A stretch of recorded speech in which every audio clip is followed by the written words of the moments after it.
People go travel to a place and you want to tell them, what did you feel about the new regime in that place or the new political situation? The streetscapes is often what people will tell you about. I saw that people on the street reacted that way. I saw that the streets looked that way. You're listening to the Transformative Podcast, brought to you by the Research Center for the History of Transformations at the University of Vienna.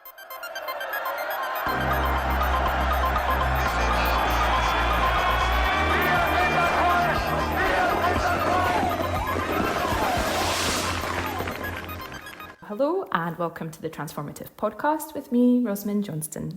And today we are talking to Claire Morelon, a lecturer of modern European history at the University of Manchester and the author of Streetscapes of War and Revolution, Prague 1914 to 1920, which came out in 2024 with Cambridge University Press and has been winning every award imaginable since. So Claire, thank you very much for joining us today and telling us a bit about this book. Yeah, thank you very much for having me. I'm very glad to be in the podcast today.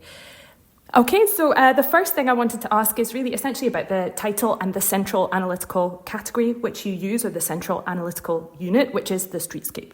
So first of all, can you explain a little bit what you mean by a streetscape, and then why you find it a particularly productive or useful way to think about historical events like war and revolution? Thank you. So yes, by streetscapes, I mean how streets look like and felt like to the people who went through them. So it was a way to think about urban space, not just in terms of the built environment, but also in terms of the visual displays, the signs, the announcements, the posters, the traffic on the street, the gatherings, the encounters that take place on the street. So it's a very sort of dynamic concept that's not just about, the representation of urban space, but also how they were used. The idea was to, look at public sites, but also, the private buildings, all of those things that make the streetscapes. We could see that, when you go somewhere and you ask about, people go travel to a place and you want to tell them, what did you feel about the new regime in that place or the new political situation? The streetscapes is often what people will tell you about, right? I saw that people on the street reacted that way. I saw that the streets looked that way. And I think people in the past used to do that as well, right? They used to kind of try to truck revolution, truck war on the streetscape. And so this is a little bit what I was trying to do with my book, is truck that back into the past. You talk about, and this is something you take from the historian Schlegel, that you talk about reading a street like a document. Could you talk us through how concretely one might try and do that? Yeah, so then there's the next question, right, is how do you do that with archives? And I think it's a sort of especially the bulk of my sources are police reports, and I try they make a lot of a mention of things in passing, things that are not necessarily relevant to the actual report you're reading, but that are kind of information that you can sort of get from the sources about precisely this kind of interesting visual appearance of the street, how it looked like and how it felt like. So it was more about tracking things that I found interesting from the sources that were ostensibly about something else. Okay, so one of the things that you are looking at primarily here is the patriotism of the inhabitants of Prague over these years between 1914 and 1920, and you kind of suggest that this is not the same as looking at their expressions of nationalism or their kind of nationalist organised behaviour. Can I ask you what you understand the difference to be between these two terms, patriotism and nationalism, and then why you chose to focus on the former and not the latter? Thank you. Yeah, so that's sort of the heart of the argument is about this notion of patriotism. And I use it because I find it's a much more flexible term. It's not a sort of identity-based term, whereas nationalism it's about, identifying with a nation. Whereas patriotism is about a relationship with the fatherland, and what the fatherland is something that can be embodied in a very kind of local context. In my case, in the context of Prague, urban identity. It can also be embodied in the national identity, right? Patriotism for the fatherland, for the Czech nation in the case, of Prague, or a kind of form of supranational form of patriotism towards the fighting Habsburg Empire in the case of, Austria-Hungary during the First World War. So that's what I found useful about that concept, is that it was something that you can track in different forms. And it does not suppose a sort of firm identity attached to it. And what I was interested in looking was not so much how, again, people felt in terms of identity, but much more the kind of concrete examples of participation into something larger for the support of the polity that patriotism meant for people. So very concretely, I looked at the actions in support of the war effort and, why people did this. And the reason also why I use patriotism is because I found the work of Melissa Stockdale on Russia very useful. She talks about social patriotism. She talks about all the actions that people did in favor of the war effort as motivated because of the care they had for their own countrymen. That's how she defines this social patriotism. And so for me, it was very useful in trying to understand how people could feel strongly as a Czech, for example, and still feel that they needed to do their duty and contribute to the imperial war effort. It's also useful to think about patriotism to understand how people then can switch loyalty from the Habsburg Empire to the Czechoslovak Republic.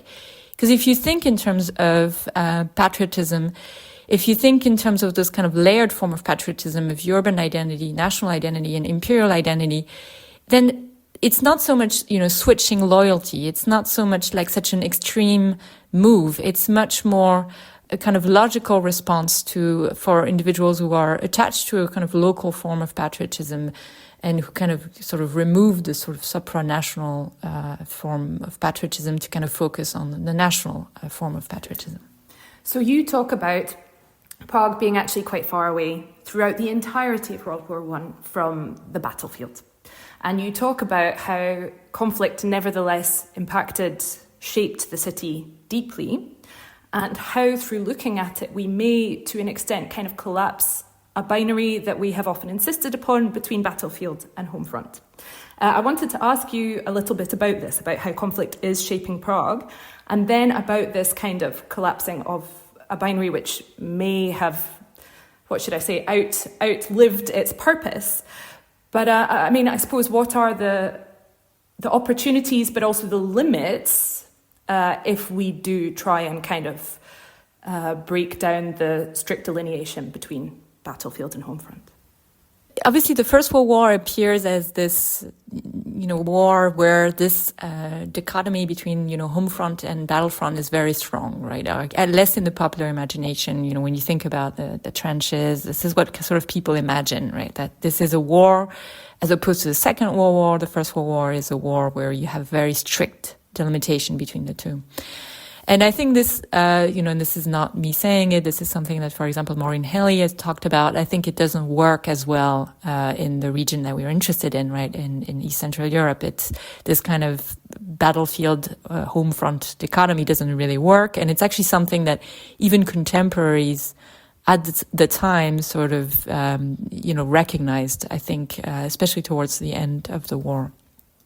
What is interesting is that, in a way, still Prague is not part of the front line. It's not threatened at any moment to become part of the front line.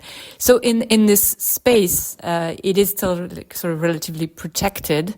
And what that means is, for example, that if you have a disproportionate number of wounded soldiers that are sent to Bohemia and to Prague in particular, precisely because of this kind of relatively protected status that it has. And I was trying to show how even in a city that, comparatively, if you look at Austria-Hungary, seems relatively protected, you still have much interaction with the experience of war, especially through this major influx of wounded soldiers, but also through the influx of refugees. And refugees is a kind of a major aspect of the war experience in East Central Europe, which, many people are working on more and more. It's like at the moment a very active point of the historiography. And I wanted to show what that meant concretely, to have all of those people who come and bring in news from the front, that sort of can contradict official versions of, what the war looks like. They can also be seen as carrying diseases, carrying all the war with them in a way. And also, the refugees can be seen as extra mouth to be fed in the context of a growing food crisis. So all of this kind of brings the war home in a sense. Now, if we were to kind of sketch the major change over time that you chart here, can you talk about, I suppose the kind of main developments or changes that take place in Prague between 1914 and 1920 as comes out of your research? Yeah, thank you. So again, it was interesting for me because I was looking at impact of a war in a urban space that was not destroyed by war, right? Because that's what we think about first and foremost. When we think about how war changes urban space, we think about destruction, right? We think about places that have been actually destroyed by war. This is not the case of Prague. So it's sort of interesting to, again, try to see what changes in the streetscapes. And some of those changes are not permanent. But they are important at that time, right? One of the first changes, I think, is especially through the food crisis, but also the crisis of fuel, you have a return to a form of pre-urban, pre-modern way or at least that's how contemporaries perceive it. They feel like they are losing everything that made modern urban life, all of the commodities of modern life, right? You have food disappearing from markets, you have food disappearing from shop windows, you have street lighting that's being restricted, you have places that are cold, people start growing food on their balconies or in public parks, so there is a kind of ruralization. What made the city a city is sort of transformed by the war. The trams don't work as well as they used to. The trains don't work as well as they used to. So all of this is kind of perceived as a kind of loss of the great modern urban life. So that's kind of one of the first transformation. I think there's also a new relation to public space that emerges from the numerous demonstrations that are happening towards the end of the war and then in the post-war period. The fact that you have a sort of new democratic government after 1918 means that people feel much more entitled to the main squares and the main streets of the city center. There is also a kind of new women are much more present in urban space. They are the ones who queue for hours in front of food shops. So I think this new relationship to authority, this new sense of, democracy is something that you can see in the streetscapes. And also in the way people interact with some buildings. I've worked on Malá Strana and the use of those buildings that become government buildings in 1918. And the way people relate to what used to be aristocratic buildings that are now buildings that are open to the public or accessible to the public, let's say. So those are, a few of the kind of changes, both through war and then through the revolution and the new Czechoslovak government after 1918. Lastly, one of the big arguments of this book is that everyday sensory experiences can really be an excellent means of understanding very large socio-political transformations. Now, obviously, this is of utmost relevance for a podcast called the Transformative Podcast. So can I ask you a little bit about this methodology, quite how concretely we might examine everyday sensory experiences to understand transformation and why you make the argument that this is, an excellent means of so doing? Yes, thank you. So I think I'm not the only one doing this. I think, the work of Stefanie Weissman, for example, or Nicholas Kenny.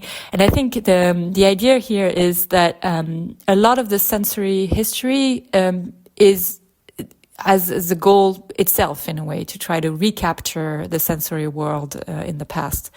And I think we can sort of do something different when we look at sensory history, which is try to understand better, larger questions of, political history, social history, through this lens. And I think what it brings is, it comes, again, from a conviction for me that this is how a lot of people apprehend political change. This is how people approach it in a very sort of concrete way through their own senses. Again, I come back to this notion that people track changes in their cities, and this is something that you see very clearly in Prague, where people are dissatisfied with the revolution, what they perceive as a sort of incomplete revolution after 1918, because of what they see, or what, the traces of still sort of Austrianness that you can see in the streets very concretely, the signs that haven't been